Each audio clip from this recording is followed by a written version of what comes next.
All right. Well, welcome to the next edition to Spilling the Tea in Studio D, and we're very honored and proud. I'm kind of excited about this one today because Me too. you guys are our first married duo on the old podcast. So We should have separated them. Yeah, that's true. That's true. We probably should have.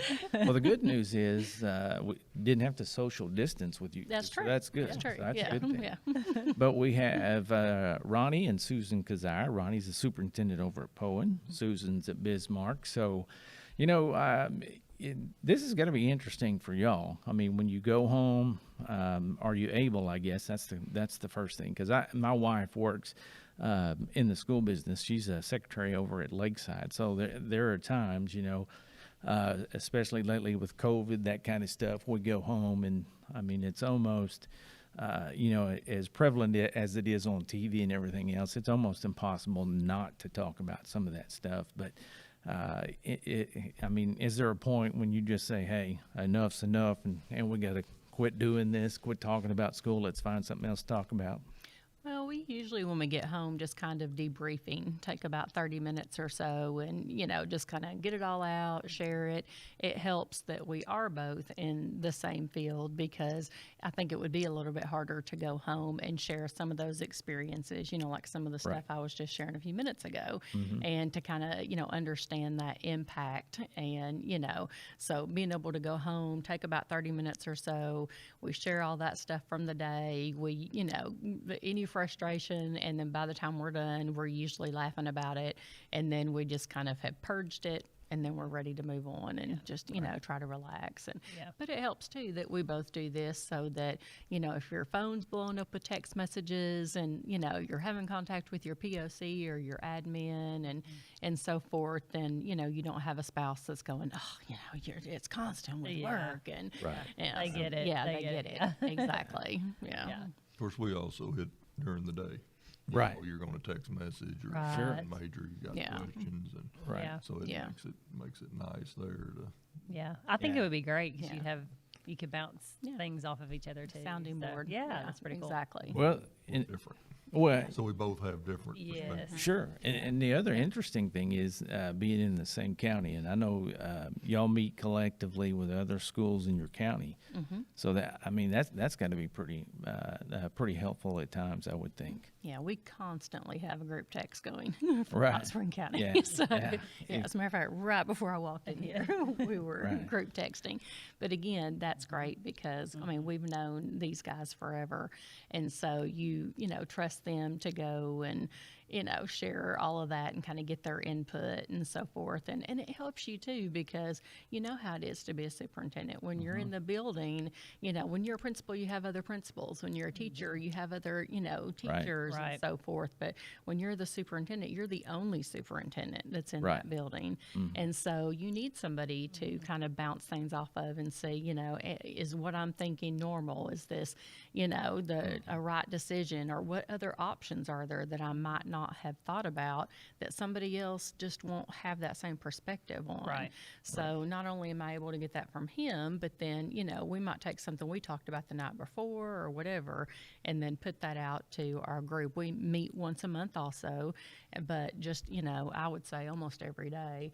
It was actually pretty funny the other day. We were on a forum for ASU Three Rivers, and so we're each, for Hot Spring County, we're each doing our little spiel for the leadership class, and so it gets to the end with Brian Golden, and he said, boy, this group right here, they're great leaders, great people, and I'm going to tell you, he said they are avid texters, because we're active with the group text. That's good though. That's really good. And it helps just, like snow days and stuff like that to be able to, make those decisions together. Brian's not an avid texter. No, Brian is not an avid texter. We hear from him every once in a while. But we find out he does have another group text, group that he's he might just be going back and forth. So he has that ability, is what we're saying. He does. When I really want him, I text him separately. I got you.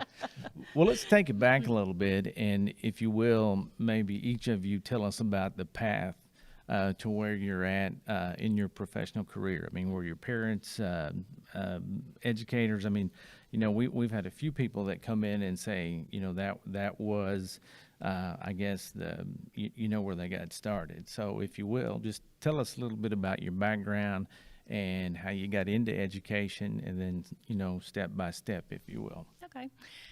Neither one of my parents even graduated from high school.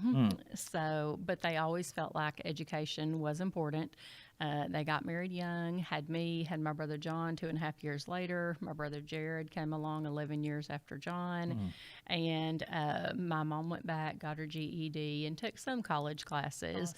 But, that was a different time 50 years ago. I mean, Sure. they were still able to make a life and make a living and stuff like that. But, they weren't able to guide me on the path to college, but it was always important. Now, where's home for you? Texas. Texas. Oh, Texas. okay. Yeah. Yeah. That says a lot. Yeah. And I hear it too, believe me. Lots of Texas jokes. Yeah. But, and even in, high school and stuff, we struggled financially. So whenever, the counselor wasn't coming to me, I made good grades. I was an AB student, but, again, we weren't an affluent family or anything. So even the counselor wasn't coming to me and going, hey, Right. what college are you? It just, they didn't look at me in that way because of my upbringing. So I didn't really have a lot of that. I started a little bit right out of high school and then just kind of reverted back to that mentality of, well, I'll work. I'll just work. I need to support myself and so forth. And did that, and then had my son, and then divorced, and then I just totally needed to change my life. I knew that then I could not work the hours and stuff that I'd done before. So when he was 3 months old, I went back to school. And I actually got a criminal justice degree with a psych minor. That was my first degree. Yeah. And then I decided after that I wanted to do education. And I just had, I had it in my heart. So I went back exactly to do that. And so I taught in Green Forest. I taught first grade and fourth grade. And then I went to Omaha up by the Branson border to be a principal. And I think that actually the criminal justice degree helped me more than anything else as a principal. Yeah. Probably did. Yeah, and crack them. Yeah. Right. Exactly. So, but I taught for 4 years, and then I was a principal there for 2 years. And then my brother and his wife lived in Bismarck, and they were expecting their first child. And I did not want to be the aunt that only saw my nephew, once a year or so. Right. So I applied for the curriculum coordinator job. And so David hired me for that position. And then when David left, I applied for his position. And I actually still needed some courses to get my superintendent certification. So whenever I was hired, the board said, okay, we're going to give you 1 semester to get it done. And if you don't, then, and so, I was like, don't screw up. You got to get it done. Yeah, got to get it done. So anyway, I got everything done I needed to do and got my certification. And this is my 13th year as superintendent and 14th year in the district. So I'm the second longest superintendent in the history of the district. Great story. Right. That is an awesome story. And you can just your past and story also. I mean, that's going to help you relate to a lot of students. Exactly. Yeah, because I was the first one in my family to go to college. I mean, aunts, uncles, grandparents, out extended everywhere on both sides. First one to go to college, and then I went, and then my younger brothers went. My son is gone. His wife is gone. My brother's spouses have gone. Right. So I mean, everyone after me, it's just kind of started that. With my son, there was never a question of if, it's when. Right. So exactly. kind of sets the tone. So Right. yeah, and then I met this fella here, and so. Well, I guess mine's a little different. Of course, I was straight A student and a pleasure to be Oh, around. And then things changed. No, I was. Was that in first grade? No. Yes, I was in school. I'm just kidding. I had a good time. Of course, my dad was director of the Boys and Girls Club in Hot Springs for about 35 years, and Mom was actually a bookkeeper at Lake Hamilton for some time. But but I wasn't a big fan of school, going through, and of course I had a scholarship to play baseball to go to college, and didn't want to go to college. Right. And so, I went and started working, of course, then started having kids, and at 19 having your first one, and so I'm going back to the VOTEC trying to learn, and of course I did custodial maintenance, whatever I had to do as I'm going through, and got out, started doing heating and air, wasn't making any money doing that. And it got to the point that it's like, well, you can be poor now or you can be poor forever. So started back to that road to college. I was subbing the whole time I was in college. So I was familiar with the classroom, right? Familiar with dealing with kids, because that's what Dad did all his life as well. Fairly laid back personality, and I never had a problem dealing with students. Right. So when I graduated, I actually went to the Ouachita Job Corps for Lake Hamilton. So I did 6 years out there teaching everything. Oh, wow. And I won't rant on it, but that's why I hate Algebra 2 for our students. That's one of the reasons. Yeah. Some of the things I saw there which were unnecessary for those kids to get in the workforce. But from there, of course, as I was going through that, I knew I wanted to go to administration. When I started teaching, I knew that's really what I wanted to do. And so I started, that process while I was at the Job Corps. Ouachita came open. I applied and, of course, went there and interviewed. And, of course, David Hopkins, because he calls me and he says, well, he said, we're interested, in giving you this opportunity. And I said, that's great. He said, but I got to tell you, you weren't the first choice. I said, David, I don't care. Like Sam Pittman. I'm just looking for a shot. Sam Pittman wasn't the first choice. I mean, that's it. Right. And so I came in there, and, after a year and a half, David's going to Bismarck. Right. And so, then my board started talking to me about coming in the same way. I still had a year left to finish, my superintendent. And so, I told him, I said, well, I'll take this to start. When I finish after this year, I want, what he was making. Right. And of course I was there, 15 years altogether, 13 as, superintendent. And then, when Jerry retired at Poyen, I knew I was limited on where I was willing to work. And, I loved Ouachita, and it's hard to beat, but I knew Poyen was equivalent and a little bit bigger. And and it's been great too. Right. That's awesome. Yeah. Well, first of all, I think I told you this in a text. Your dad recently passed, but growing up, when I think back, when I was going to the Boys and Girls Club, saw him all over the place. There's no way that guy could have made money, because he was constantly buying food and drinks out of the concession stand, but impacted tons of lives. And there's no way you couldn't have, see that as an example. And to your point, Susan, I think, growing up, my dad was a firefighter, mom was a housewife, and we didn't have a lot. We went to Cutter, and of course, education wasn't anywhere on the map for me either. I was, radio was going to be my life. Got a radio TV degree, and God's got a funny way of putting kids in your life along the way, and so I think we all kind of have that in common. But the one thing I think that I saw over and over was, every kid deserves a chance to have a great education, and I think Candace has, similar stories. So, with that being said, when you get that opportunity, man, you don't want to squash it for sure. But I think, you said something about both of you kind of said not being affluent or whatever. I mean, I think those are the kinds of kids really and truly that need that leg up. I remember, at Fountain Lake one time, this was before, the state started paying for ACT for all kids. And, I had a conversation one day with one of the board members. They're like, I know it's not a lot of money, but he said, why are we wasting our money on these kids that don't want to take the test? And I said, well, it's not wasting money. And I said, believe it or not, there, I don't know what it was, $85 per test. But I said, if one kid happens. That's right.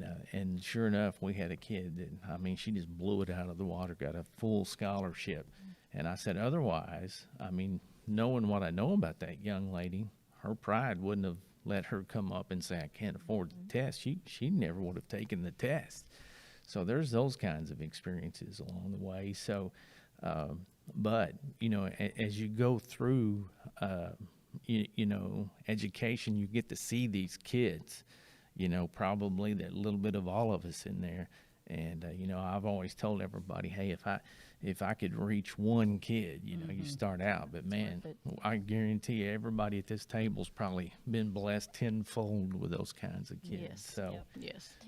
interesting stories That there. is. And I mean, I feel like just listening to you about the college and stuff as well. And, my parents didn't go to college. My mom went later on in life, but my grandmother was a teacher. So I have a little bit of that in our, in our blood. So, but I feel like that was how we were with our daughter. It was, not a matter of if, it was like when, because my husband would say if he could go back in time, he would want to go back and at least maybe specialize in something. So I always, I don't know, as an administrator, teacher, you try to get kids, not everybody's going to go to college, but you definitely want to say, hey, then you need to get a trade. I mean, if you're not going to go to college, you really need, what do you like to do?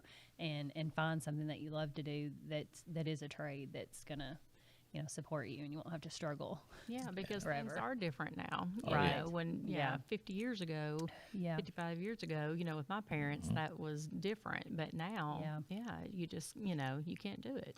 Yeah, you can't support a family. Yeah, we went and talked to a group of soon-to-be teachers, I guess, interns there at OBU on Friday, and that's what we tried to tell them, make sure you choose wisely, because obviously, when you plug into the right career or the right, subject that you're teaching, I mean, if you truly find your passion, you're never going to work a day in your life.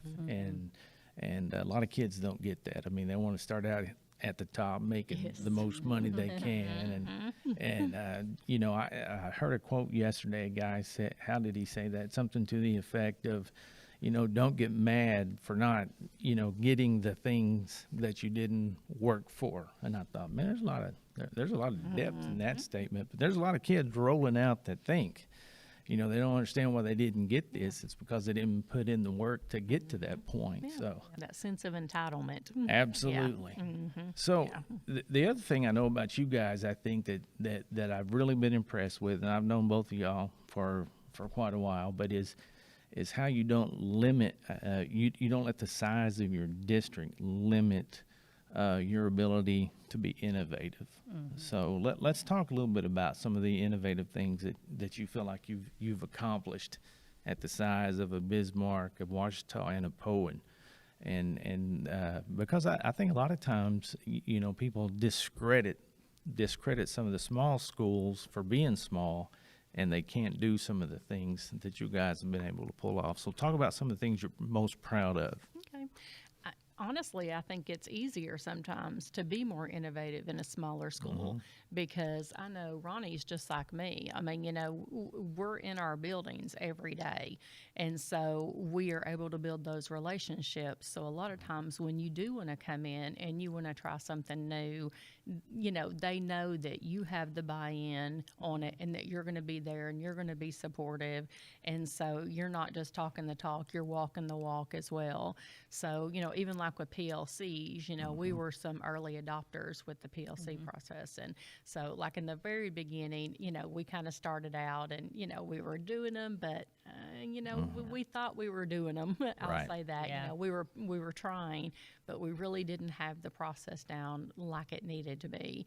So we just kept working at it, brought Solution Tree in, had them start working with the school district, and then we were really able to, implement them with fidelity. And so, again, that goes to, we don't have a lot of money. That's usually a detriment whenever you're a smaller school. But sometimes you say, okay, well, we don't have a lot of money. It's always people over programs, always, because I can throw money at something all day long, but if I don't have the right people in place to teach it, and and to focus on learning with our kids. It's not always about teaching, because I can stand up there all day long and teach, but if my students don't learn, then it's been a waste of time. Absolutely. So, it's just about taking the funds that you do have and putting them towards the right things. And then also not overwhelming or overloading our teachers. And that's something that we're trying to focus on right now. Right. Is, because we sit in our district leadership team meetings and we're like, oh, we can do this, and how about this? And, the great things. And it's like, okay, but let's pace this stuff out. Sure. And let's make sure that it's the right thing for the district and for our teachers, because right now everybody's overwhelmed just coming to school some Right. days. Sure. Right. Yeah. And so you sure don't want to say, well, because this is a great idea, we're just going to throw it at you, because we want to make sure that we're doing the right thing for our teachers and our kids. And so there are some things that, we've had to put on the back burner, not our PLCs, because those are important every single day. But, with a lot of that innovation, and right now, we're even discussing the 4-day school week. And I do think that can be effective, especially in a small school, because we can be more focused in that instruction. And I feel like if there's any time to consider it, it's right now, because we've had such a shakeup in education and instruction and scheduling and absenteeism and, and all those things with our students. So with that lost learning especially. So this is a time to come in and say, okay, what can we do to start getting back on track? Maybe if we kind of shift things up a little bit, we can get back and get focused and, try something that's going to, get us moving forward again and kind of get everybody energized as we start to move in the right direction. Right. My goals, I want us to teach kids to succeed. Sure. And, of course, test scores are not my biggest issue. Right. And again, because test scores aren't the real world. And so that's what I ask my people to look at is, how do we help the kids, succeed in the future? And, I'm not a micromanager. I expect, you to do your job. And, if you have a good idea, it's a good idea. I don't care whose idea it is. Exactly. I don't want credit. I just want the idea out there and let's do it. And so, again, same thing with small schools. We deal with a lot of funding issues. And so, as Susan said, I don't have money to throw at. One of course, my bigger thing at Ouachita, and even, trying to do that at Poyen, is, upkeep of the grounds. I mean, that's a day-to-day thing, and how do we do that? And so trying to find out how we can do the most with the least amount of money is a big issue for our jobs. Yeah. And I agree, and success to each and every one of those students is really going to be something different. But I really believe in the fact that what you're saying is we got to make sure that we're putting every kid individually in position after they walk across that stage to be successful. Right. So, but yeah, it's and I will agree. The smaller schools, it's a lot easier. To get out and to know your staff, those kinds of things. That being said, though, I think relationships are the most important thing, kids, staff, whatever, even at the larger schools. And it may be a little tougher, but it's still, the most important thing, So it's, a lot of times I think we tend to pull back and for whatever reason we lose sight of that for just a little bit, but then when we start to see those successes, I think that's going to be the building block right there, those relationships. It's tough some days to get back to that. I know with COVID and we've got 900 things coming at us a mile a minute. It's tough to focus on that, but I think that's the big part of it. Yeah, that was all. Just as a former principal, it was tough because you get so just consumed with everything that's going on and 500 things, in every hour that's happening. But you have to step back and say, okay, people need to know that we care and take a minute just to work on those relationships. And I wasn't great at that. I had to, set reminders for myself because I'm just the type that's like, okay, let me go in there. I'm going to do my job. Let's, get this done or whatever. And I don't need a lot of that, but I really had to work to try to make sure that I was better at that for staff and students. I'm with you. That's not my strength. I told the board when they hired me, I said, I'm good with empathy. If you want sympathy, I'm not your person. Right. That's not what I do. Sure. But I do empathize with Yeah. people because I understand how Right. important everyone's job is. Right. Right. And, we depend on everyone at That's the right. district to Sure. teach kids. That's right. Absolutely. Yeah. Takes Right. the whole village, huh? Yeah. The whole team. Well, so you get ready and you're getting ready to, let's just say, retirement day comes around. What is it you want to be most remembered for? I would say probably those relationships, the relationships that were built with the students, and then also relationships with the teachers and staff. I just think that that's what's going to linger on. I love to run into a student somewhere, in the grocery store or out to dinner or something like that, and, have them come up and talk to you and, remember and share a story or something like that. And I've had students that have gone on trips, for school and then come and brought me a gift and, Right. students that will bring me Christmas gifts and stuff like that. And it's, obviously not about the gift, it's about the thought Right. that went into Right. it. Right. And so it's, that I hope whenever they get older, it's not just, wow, I had a teacher that made an impact, but I knew my superintendent and I knew my superintendent cared about me Right. and had a relationship with them. And, Ronnie does car rider duty every day. That's and awesome. so he's building that relationship. And then Kimberly and I do the cafeteria duty every morning. And so, you're in there and you're, seeing those babies and, I'm a little bit more warm and fuzzy. So we do hug and, and all Yeah. that kind of stuff. But, Right. Ronnie gives the you high know, five. yeah, exactly. We're fist bump and, Right. but I mean, there's nothing better than having a Yeah. kindergartner, come Right. in and hug you and tell Yeah. you good morning and, and stuff. So I think it's just, all those Right. relationships. Right. I would agree. I'm more shadow in the night. Right. I come in, Right. let me go on out Stealthy. because I don't, Right. I understand. I was raised, and by my dad, I don't need congratulations. Sure. That's not why I do what I do. I Right. do it because I know I'm supposed to do it. Exactly. And, you do the right thing, you do what needs to be done, and that's just part of it. My goal is that I've helped kids. Right. Right. I've helped teachers as well because Right. what I want them to understand, my job is to protect my board, protect my faculty, and protect my students. And, and it's all part of the job of the superintendent. Right. My goal is I'll take the blame. Doesn't bother me. Right. Right.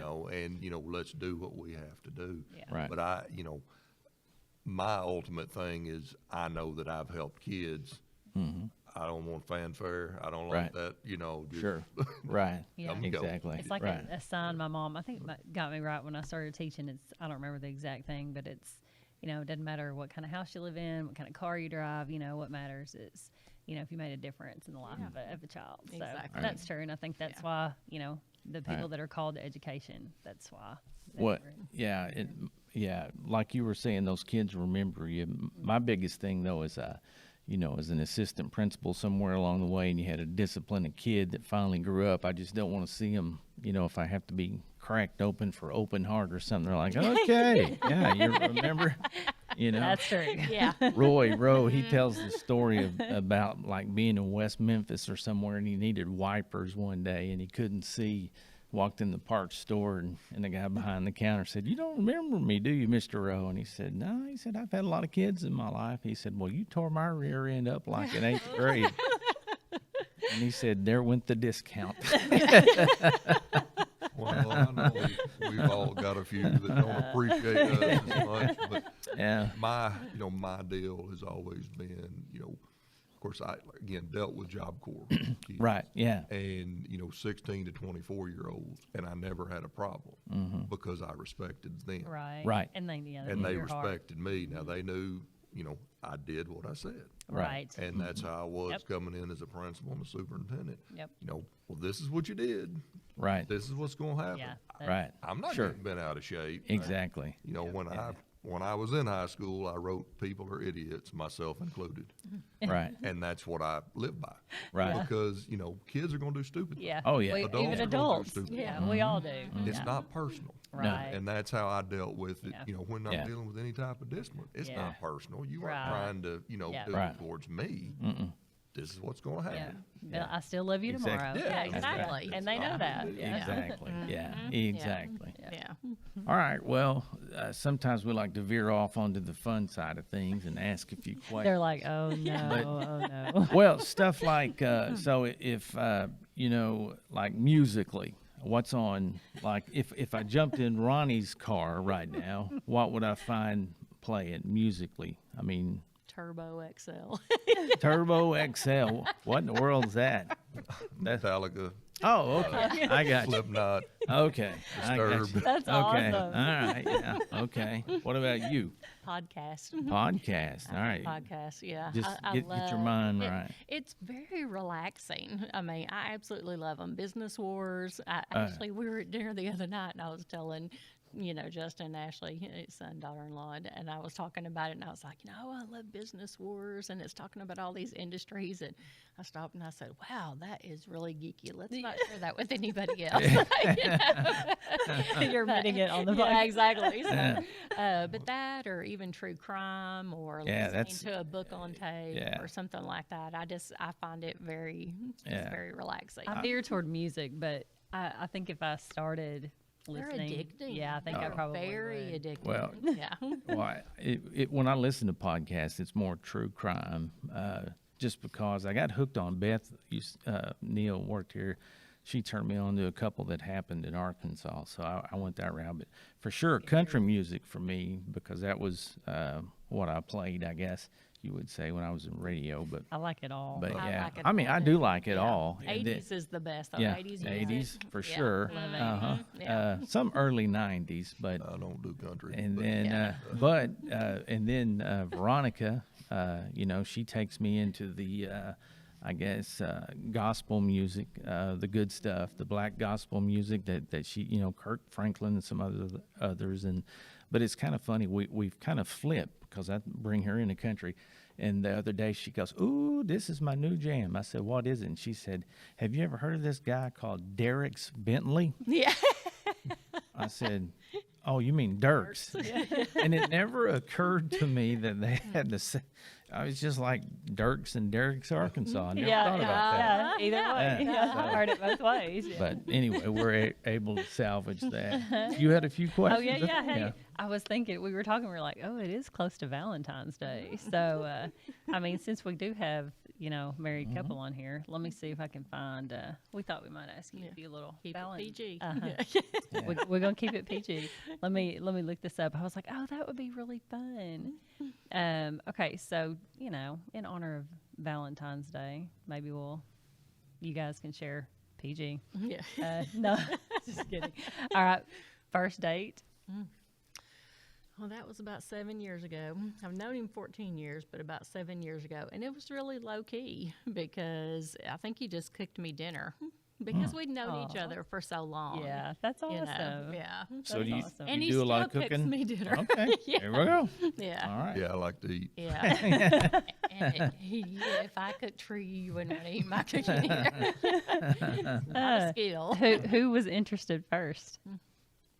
Again, I think because we knew each other for so long, yeah. it just, I mean, we were friends for so long. I think that it just kind of evolved from a friendship. And I don't even know if we really knew in the beginning that it was going to be a relationship because we were just friends. And I mean, it was like Hot Spring County text group. Aw, that's You know, cool. he was just part of the That's group cool. and just texted and talked and never Yeah. really planned to, That's you neat. know, we had both already been divorced and all that kind of stuff. And so just talked through the text group like we normally did. And then it was That's just neat. like, okay, I think I like Yeah. him. All right, Ronnie. Yeah. Ronnie, Ronnie, who's the most hungry? impatient? Who's the most impatient? There's no question on that one. I think that goes back to personality. And I know people think I know as far as my co-op people, and that's what I tell people. I'm different around our superintendents, our legislatures, because if you can't handle my personality ripping you, it's too bad. Yeah. But when I'm at work and when Yeah. I'm dealing with other things, Yeah. I try to be Awesome. real low key and not scare people to death. So Let's see, who's the better driver? I think I'm the better driver, unless it's nighttime, and I don't see well in the dark.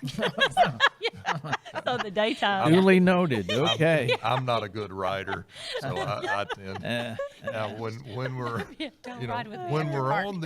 on the snowmobiles, it's questionable because again I'm going as fast as it will possibly go, looking where she at on the straight stretches, and then she gets on the curves and the mountains, and I'm trying to film, and I'm like, well, you slow down, I'm gonna go flying off the cliff trying to catch back up to you. Oh So, my God. I mean, if you're on the fast one, you might as well give it all it's got, even That's- on the yeah. curves, you know. Yeah, that's That's awesome. Like Mario and That's Granny. awesome. Okay, here's a good one. I'm like, this has been going around on Facebook. If you guys have seen it, it's like the Valentine thing. Okay, so who has more tattoos? Well, neither one of us. Oh, yeah. I thought we might get him on Yeah. that one. What, Go what, ahead. what about this one? Who's the most competitive? Because you both, I've seen. Okay.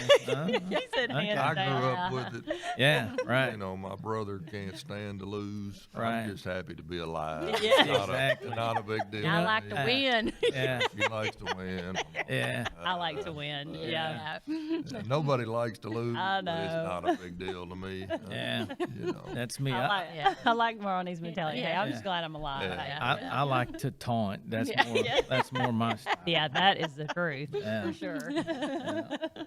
So yeah, because Candace, she competes with herself more than anybody. Oh, that's me too. So, yeah. That's Yeah. the thing there. Yeah. Yeah, talking trash was Yeah, exactly. that was part of it. And that's Yeah. one of the other benefits to our co-op or Right. our Hot Spring County group that we get, and we've got Tim Holliker. Oh, there. yeah. So I get to We talk love trash all the time to Oh, Tim. yeah. Tim's Yeah. always Poke at been a Tim. favorite Yeah.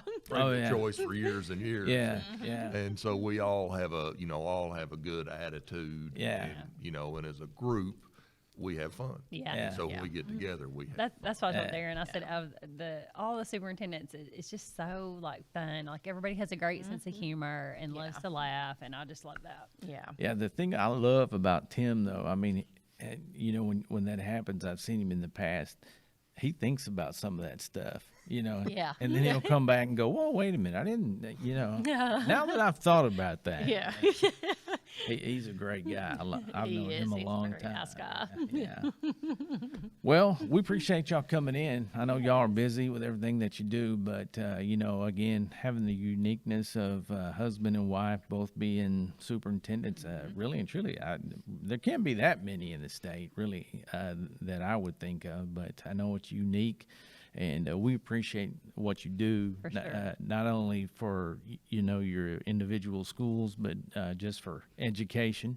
I know both of y'all have been involved and will continue to be involved at lots of levels, whether it be on a committee for one of the universities, AAA, whatever. And I mean, that's the thing. The other thing I appreciate about y'all give of your time. I mean, you don't just talk about engaging or making a difference outside of your own districts. Both of y'all are hands-on, and again, you don't see a lot of that, so I appreciate that about you as well. So, and again, we appreciate y'all coming in today. Thank It's y'all been very fun. much. We Yeah. enjoyed it. It has been fun. Yep. Thank you. Yeah. All right, well, that wraps it up for this episode of Spilling the Tea in Studio D.